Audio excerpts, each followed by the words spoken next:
장대장TV 시청자 여러분 안녕하십니까? 장대장입니다.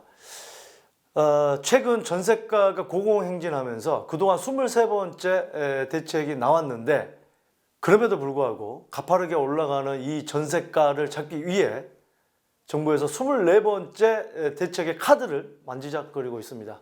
아마 기억하시는 분들 기억하시겠지만 수년 전에 아직도 호주머니 속에 꺼낼 카드가 많다고 했는데 글쎄요, 국민들이 보기에는 꺼낼 카드가 과연 또 있겠느냐.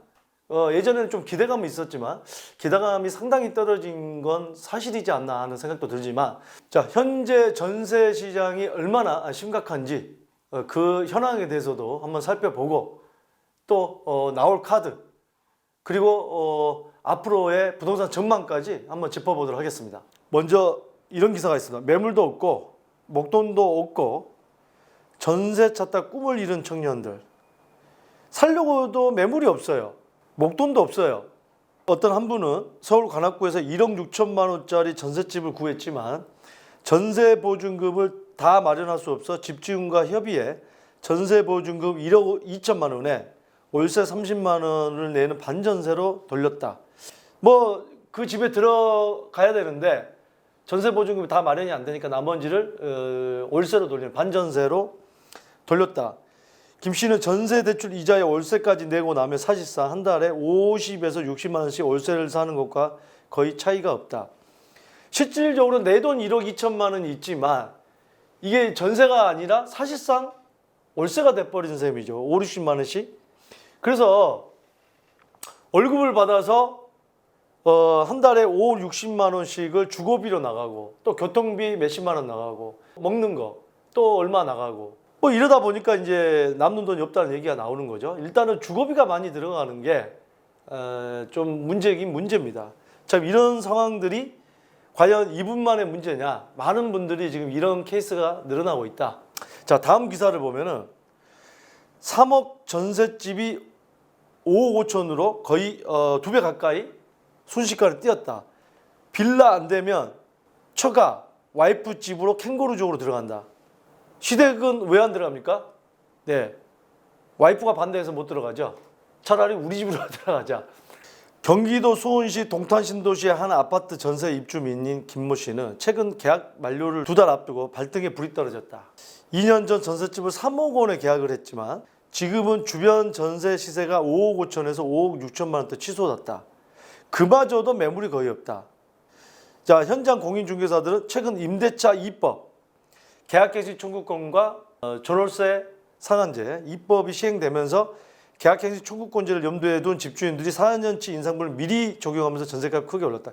그래서 제가 말씀을 늘 드리는데 임대차법이 통과되면 임차인을 위한 것 같지만 결국에는 피해는 임차인이 본다.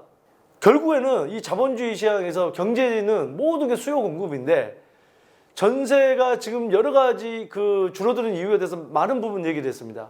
그리고 조금 전에 관악구의 그분처럼 이제는 전세가가 올리니까 반전세로 가고 아니면 임대인이 일부러 또 반전세로 가는 경우도 있고 지금 전월세 전환율을 이렇게 낮추니까 이거를 못 올리게 하니까 한 번에 원래 이제 선한 임대인도 적당히 임차인하고 조절해서 많이 올리지 않던 선한 임대인도 법이 이러니까 불안한 거예요.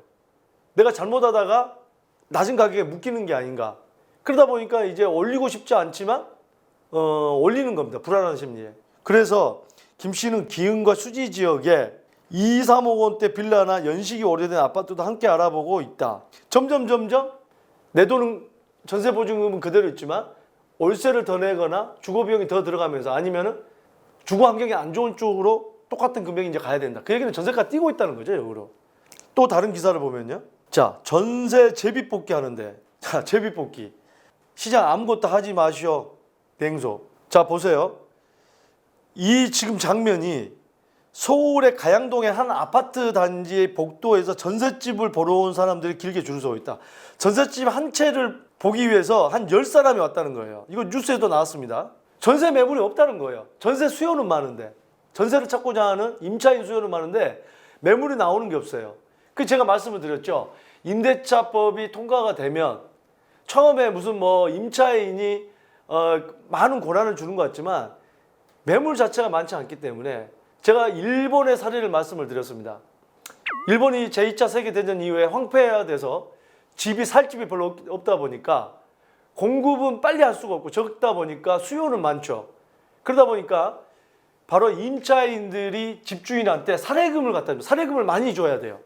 그 사람이 세입자로 들어옵니다. 면접을 봐서 당신이 나한테 전세 그 전세는 없으니까 월세 얼마나 주고 또 사례금 얼마 줄 것이냐. 공식적으로 사례금을 쓰는 난이 있습니다. 제가 분명히 그렇게 될 거라고 했는데 많은 분들이 비웃었죠. 지금 그렇게 돼가고 있지 않습니까? 제비뽑기 한다지 않습니까? 제비뽑기.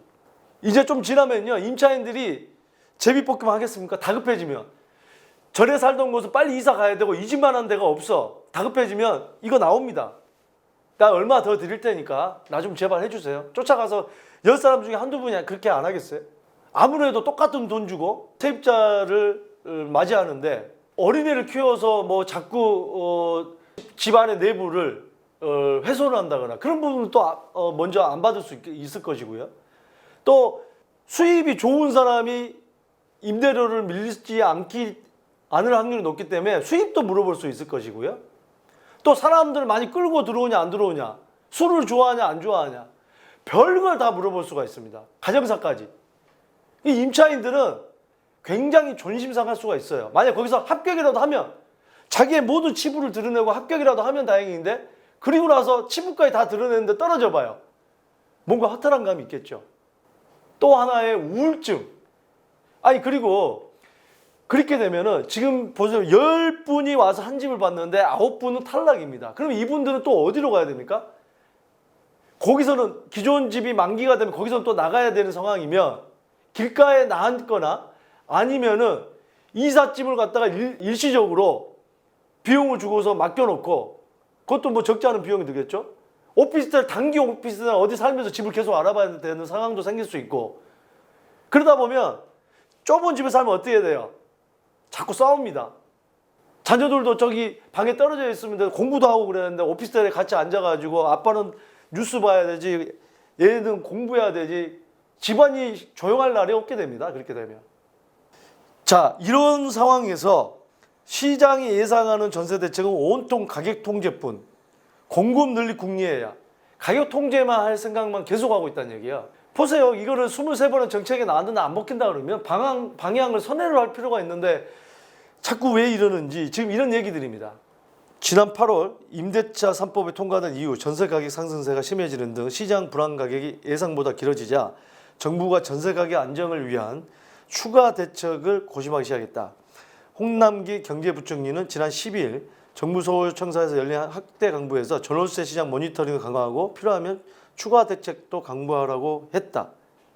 이 부동산 업계에 따르면 시장 관계자들은 24번째 대책으로 표준 임대료 제도가 도입될 가능성이 크다고 보고 있다. 자, 표준 임대료 제도 한번 언급한 적이 있는데 표준 임대료란 과도한 전월세값 상승을 차단하기 위해 정부가 직접 임대료 기준을 제시하겠다. 이거 시장에 자꾸 참여하면은 또 부작용이 나는데 윤중병 더불어민주당 의원이 이달 2일 발의한 주택임대차보호법 개정안에 발의했답니다. 근거에 공시가격을 기준으로 표준 임대료를 정할 것이라는 전망이 많다. 공시가격 기준으로 표준 임대료 아예 정해버리는 거예요. 얼마 이상까지 이제 못한다. 이 개정안에 따르면 전세 가격은 주택 공시가격의 120% 이내에서 표준 임대료를 결정할 수 있다. 세부 가격 결정 지자체가 할 수 있다. 공시가격에서 곱하기 120%. 전세가는 그 이상 넘을 수가 없다. 자, 예를 들어 실제 시가가 8억 원짜리 집이라면 통상 공시가격은 5억 2천만 원. 공시가격이 65% 수준인데 보겠습니다. 요즘에는 뭐 50%대가 많습니다. 왜? 연초에 공시가격을 올렸는데 그 사이에 또 올라갔기 때문에 뭐 50%, 55% 이게 많아요. 어쨌든 뭐 이 기준대로 보면 현실화 65% 수준인데 공시가격의 120%에 달하는 6억 2,400만 원까지 전세 가격을 받을 수 있도록 하겠다는 것이다. 매매가 대비 전세가율이 일정 비율 이하로 떨어지도록 조절할 수 있다는 점이 기대되는 효과가 있다. 전세금이 급격히 오르는 것을 방지하고 깡통 정세 가능성도 낮추게 되면 만약 법안 도입 과정에서 공시가격의 120% 이내라는 상한선을 100%로 줄이면 실제 가격에 영향을 미치는 강제성이 생길 수 있다. 자, 보세요. 실질적으로 최근에 아파트 가격이 많이 올라가고 이런 적은 공시가격이 50%에서 55% 수준이 많고요. 전세가도 거의 비슷하게 50%에서 60% 수준입니다. 그럼 이거는 깡통 정세가 될 가능성은 낮습니다. 없어요. 예. 그러면 120%를 하더라도 크게 문제는 없어요. 중요한 건 뭐냐면은, 중요한 거는 지방이라든지 투자 가치가 떨어지는 곳으로 갈수록 이 전세가가 높거든요. 그런 지역에 대해서 만약에 이 표준 임대료를 도입한다고 하면 어떤 현상이 벌어지냐면, 우리가 보세요. 서울의 변두리나 수도권 외곽이나 지방에 투자하는 이유는 뭡니까? 갭이 작거나 수익률이 높기 때문에 하는 거예요. 근데 이거를 120% 공시지가의 120%로 상한선을 만들어버리면 주택 매매라는 이 부동산 시장은 얼어붙을 수밖에 없어요. 다시 그러면은 다시 서울 중심권으로 다 옵니다. 최근에 똘똘한 항체 어떻게 됐습니까? 다주택자의 중과를 많이 하다 보니까 종부세를 올리다 보니까 어떻습니까? 똘똘한 항체로 해서 시세 차익 많이 나는 것에 대해서 오래 거주하면서 장기보유 특별공제 받겠다 해서 똘똘한 항체로 다 서울의 중심권으로 오지 않습니까? 이렇게 되면은 다시 또 서울의 중심권으로 또 옵니다. 수요가 점점 한쪽으로만 몰리게 됐어요. 여기만 계속 몰리는 거예요. 외곽의 부동산 시장은 점점 죽어갑니다.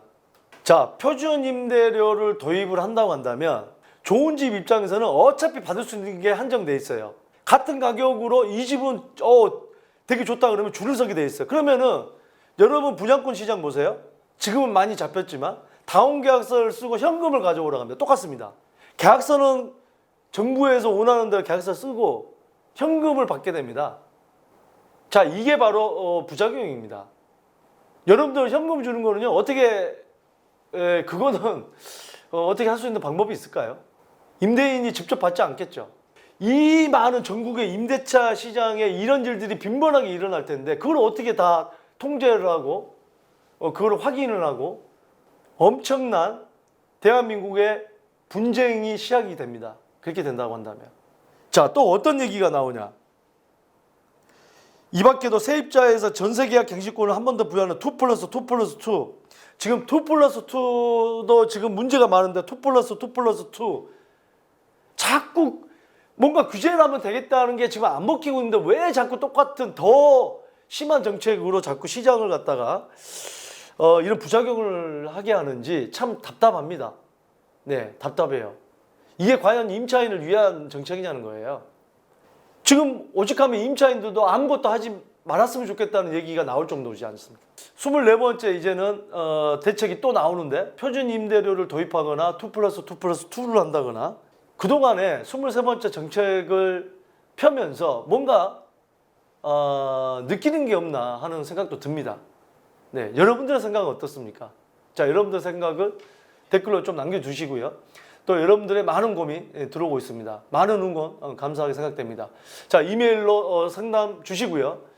저는 여러분들의 고민 해결되는 그날까지 최선을 다해서 노력하도록 하겠습니다. 감사합니다.